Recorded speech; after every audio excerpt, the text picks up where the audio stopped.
Boa tarde de salvação em Cristo Jesus. Vamos meditar um pouco na palavra do Senhor, né? A palavra que Deus me deu hoje pela manhã, no meu devocional, foi uma palavra tremenda, que é Daniel 9, que fala da oração de Daniel, né? E eu fico mais maravilhada ainda, porque quando nós oramos ao Senhor, né? E falamos com Deus, e a misericórdia do Senhor é tão grande que ela nos alcança assim, de uma forma, nos responde, né? É através da nossa oração, aquilo que nós almejamos, aquilo que falamos ao Senhor em oração. Porque muitas vezes nós fazemos uma oração objetiva, uma oração, e muitas vezes nós oramos por ocasiões, né? Ou por momentos e situações que nós estamos passando, vivenciando, né? Eu estou vivendo um momento de integração, de adaptação, né? E só faz exatamente 2 meses, né, que eu casei, estou me adaptando, né? E ao meu esposo, e ele adaptando a mim, porque nós vínhamos de uma vida solo há algum tempo, né? E nós temos hábitos e tenho manias, né?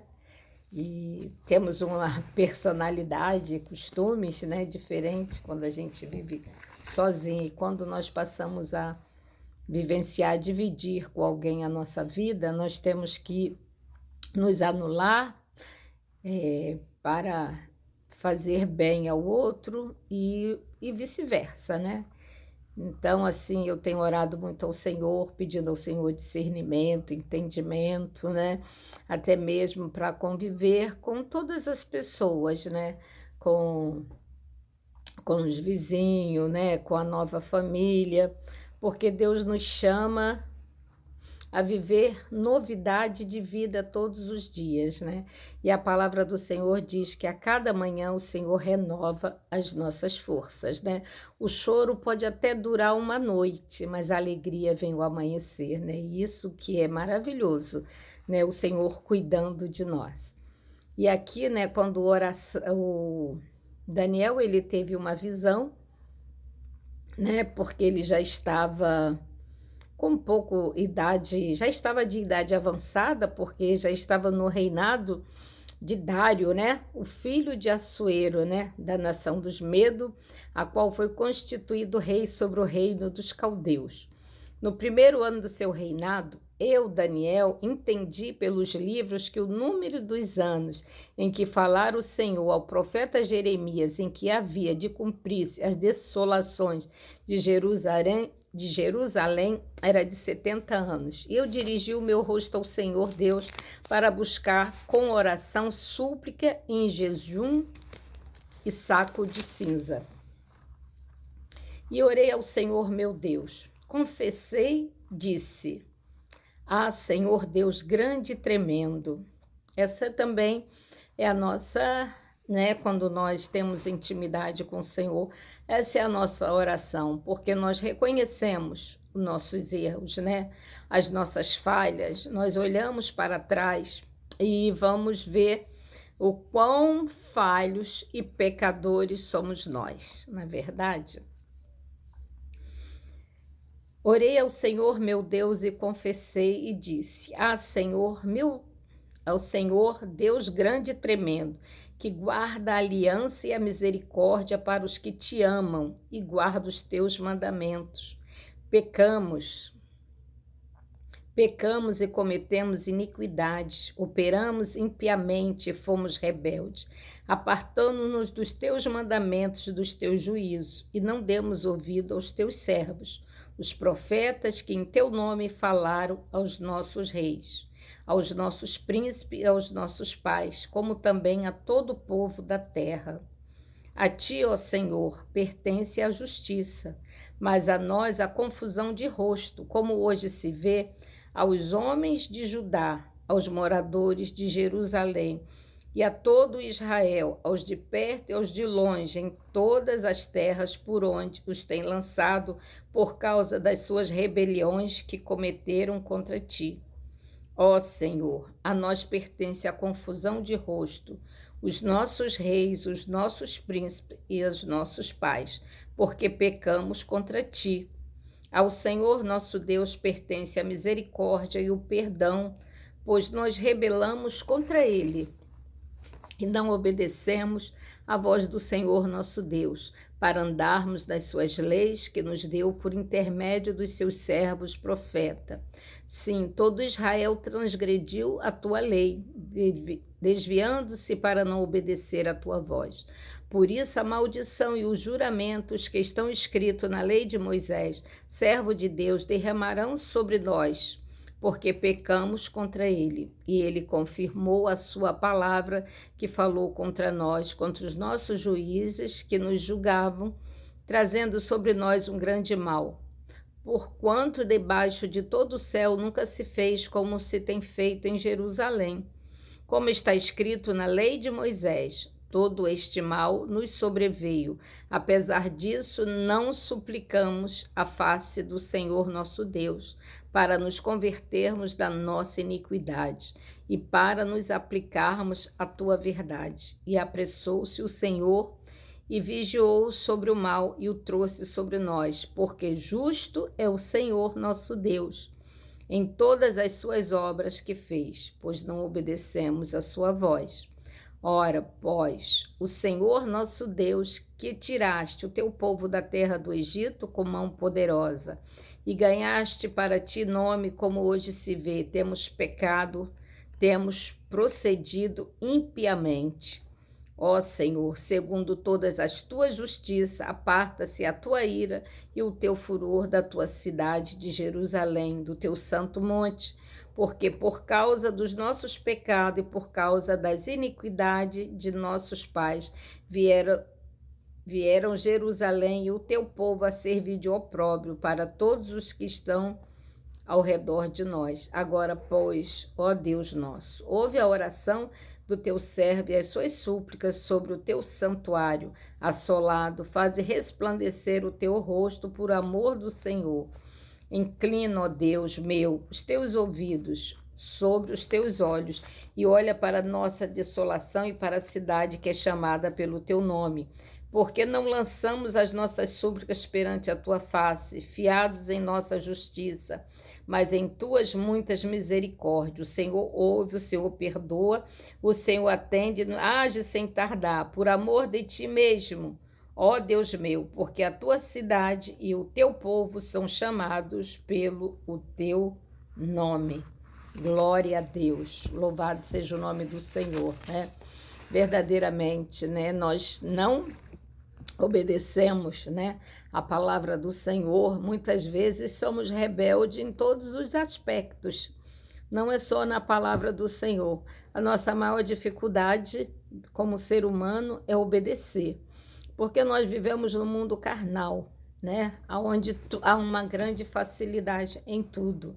Mas nós buscamos, nós que conhecemos a palavra do Senhor, que ele nos convidou, nos aceitou como servos e chama-nos de filhos, de filhinhos, né? Nós buscando entender as profecias como Daniel orou ao Senhor, pedindo-lhe luz, pois estavam ardentemente a compreender o que estava escrito, assim como a palavra é bem clara, nós pecamos, todos os dias o pecado vem. Mas quando nós chegamos a um patamar, a um certo entendimento com o Senhor, nós vemos que nós pedimos, né, pedimos perdão ao Senhor, né? Conhecemos as nossas mazelas, os nossos pecados e as nossas falhas. Somos mentirosos, somos falastrões, né? Falamos demais e muitas vezes falamos do nosso irmão, do nosso próximo, né?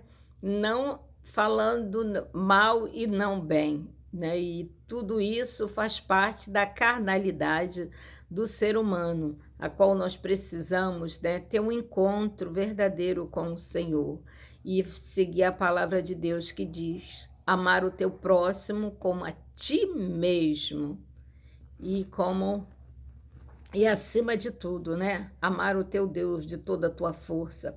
Muitas vezes nós estamos passando por situações, por desolações, mas nós esquecemos de olhar para trás, olhar para dentro de nós, porque a palavra de Deus fala assim, que nós temos que vigiarmos, né?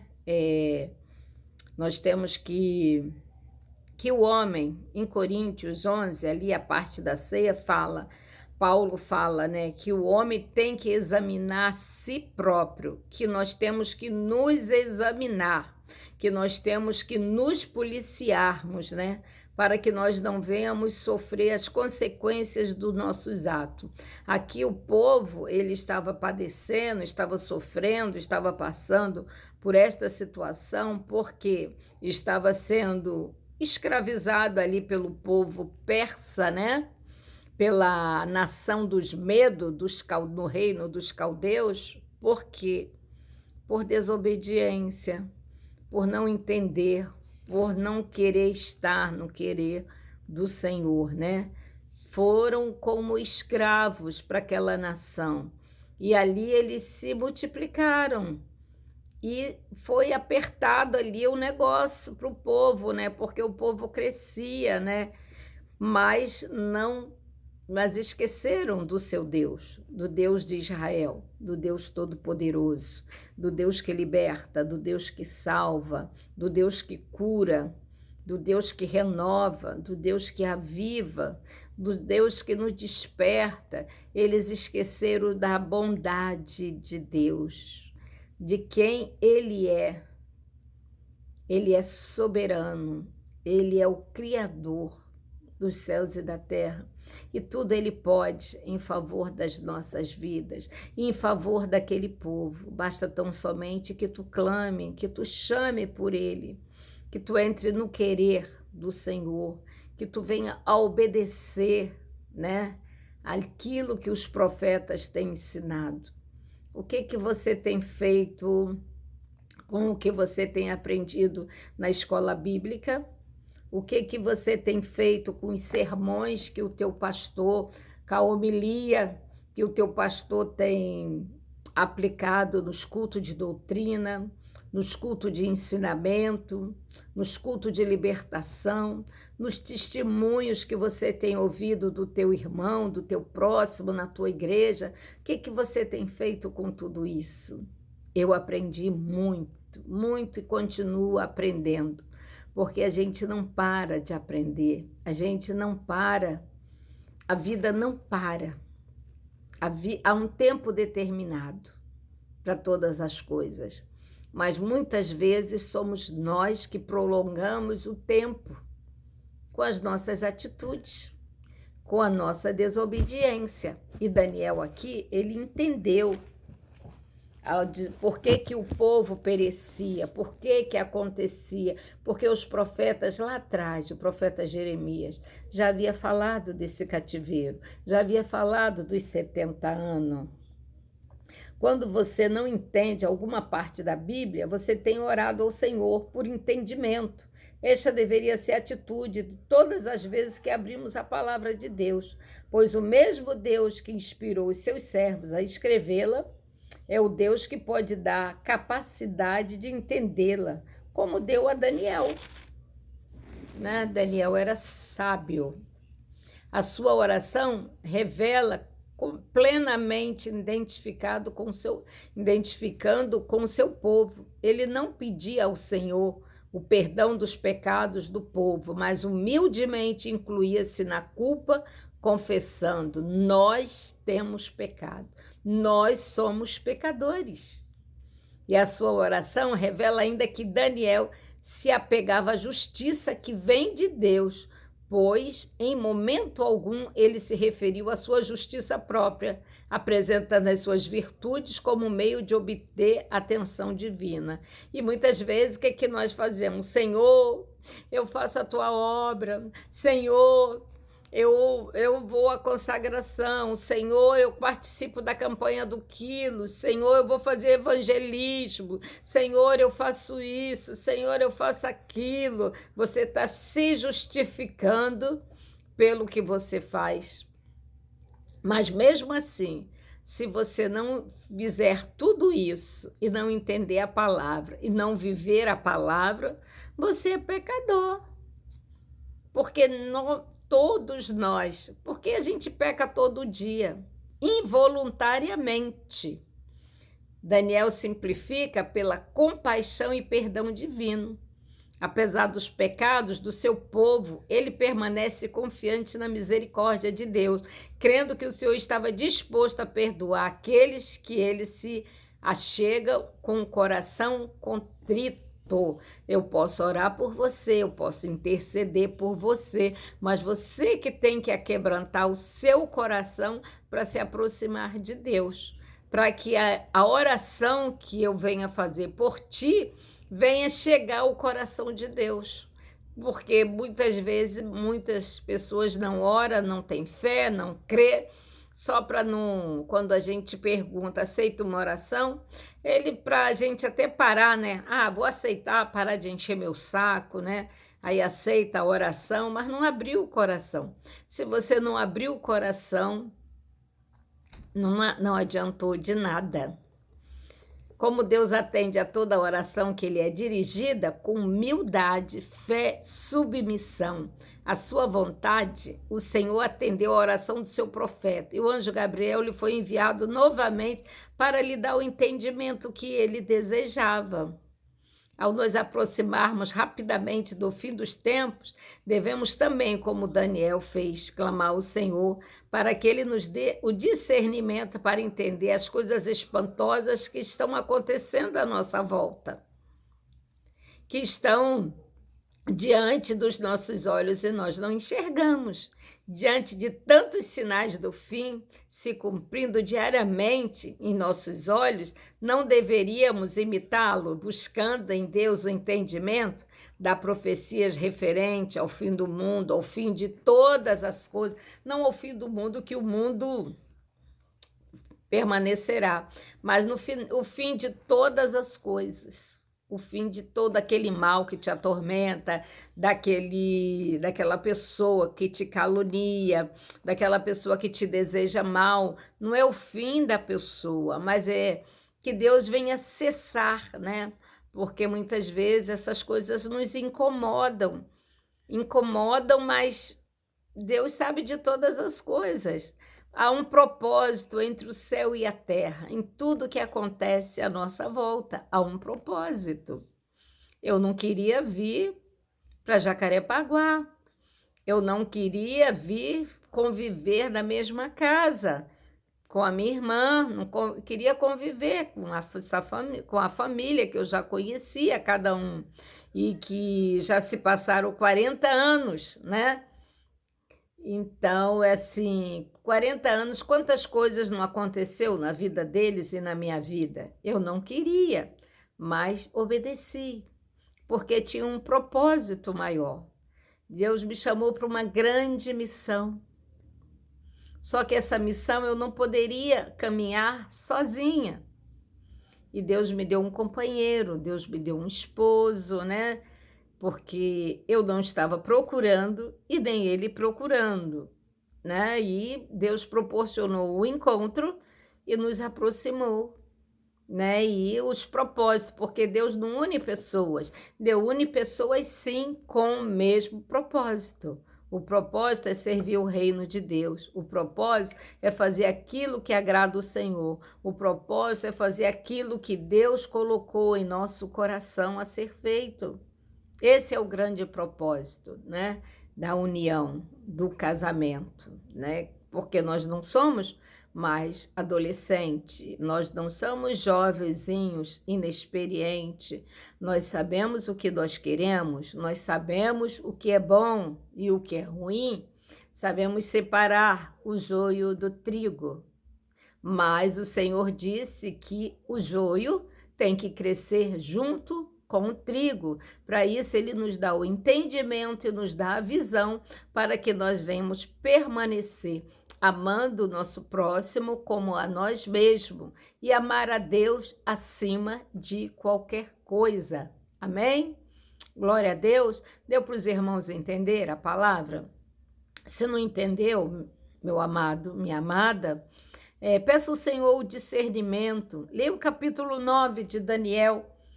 Leia o livro de Daniel, são 10 livros, são 10 capítulos. 10, 12 capítulos, mas não são capítulos grandes, pequenos. Leia para você entender o chamado. Eu sei que eu amo o livro de Daniel, amo o livro de Romanos, né? Ontem foi até um pregador na igreja que ele falou que nós temos que escolher um livro, né? Que nos identifique. E eu gosto muito de Romanos, que Romanos, ele expõe o pecado do povo, o pecado da nação, para que nós nos consertemos, porque não há condenação para quem está em Cristo Jesus, está em Romanos 8, mas nós temos que entender que nós temos que nos revestir de coisas novas. Nós temos que deixar as velhas práticas e nos faz entender o que é pecado, porque muitas vezes a gente está praticando o pecado e está de boa, está achando que está de boa, mas está entristecendo o coração de Deus, né? Então nós temos que nos despertar e deixar de fazer, né, aquilo que não agrada ao Senhor, para que nós possamos viver as boas novas, as bem-aventuranças do Senhor. Amém? Glória a Deus. Jesus abençoe a tua casa, a tua família, os teus celeiros, que o Senhor derrame graça sobre vós, a porção dobrada do Espírito Santo, para que nós possamos entender e vivenciar as maravilhas, né? Aquilo que o Senhor tem de melhor para mim e para você. Amém? Glória a Deus.